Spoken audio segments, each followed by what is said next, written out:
Pass, Friday market எப்படி இருந்துச்சு சொல்கிறீங்களா? மார்க்கெட் இன்னைக்கு ஒரு நல்ல ரேலி கொடுத்தது. நம்ம இன்னைக்கு காலையிலே சொல்லியிருந்தோம் 24,600 பாட்டம் லெவல் ஆகும், 24,700 நமக்கு ஒரு டாப் லெவல் ஆகும் இருக்கும்னு சொல்லியிருந்தோம். கரெக்டாக ஒரு 5 நிமிட்ஸ்லேயே நம்ம டாப் லெவல் பிரேக் அவுட் பண்ணி எஸ்டிஆர்லையும் சிக்னல் சேஞ்ச் ஓவர் ஆனதுக்கப்புறம் மார்க்கெட் நல்ல ஒரு ரேலி கொடுத்தது.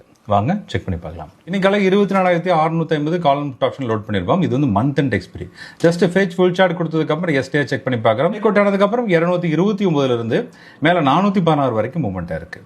இப்போதைக்கு அடிஷனல் கன்ஃபர்மேஷனா call power and put power indicator add பண்ணியிருக்கோம். 2 சைடு கிரீன் இருந்துச்சு அப்படின்னா புல்லிஷ், 2 சைடு ரெட் இருந்துச்சுன்னா பேரிஷ். மண்டே மார்க்கெட் எப்படி இருக்குன்னு தெரிஞ்சுக்கிறதுக்காக 24,850 call and put option load பண்ணியிருக்கோம். லோட் பண்ணிட்டு எம்எஸ்சி செக் பண்ணி பார்க்குறோம். இங்கே பாருங்களேன், கால் சைட் ஃபுல்லாக பையிங் இப்போ மெயின்டைன் பண்ணியிருக்காங்க. அதே மாதிரி புட் சைட் ஃபுல்லாக ஹெவியாக செல்லிங் இருக்குது. டோட்டல் லெவலில் 24,800 கால் ஆப்ஷனில் பையிங் இருக்குது.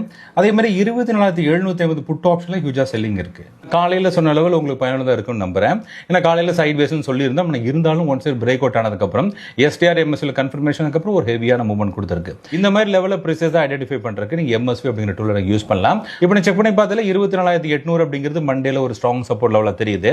இந்த லெவல் பிரேக் அவுட் ஆனால் மட்டும்தான் புட் சைடுக்கு திரும்புற மாதிரியும் இருக்கு. ரெசிஸ்டன்ஸ் லெவல் ஃபார்ம் ஆகுறதுனால மார்க்கெட் புல்லிஷாக போதுக்கு திரும்பி இருக்கு.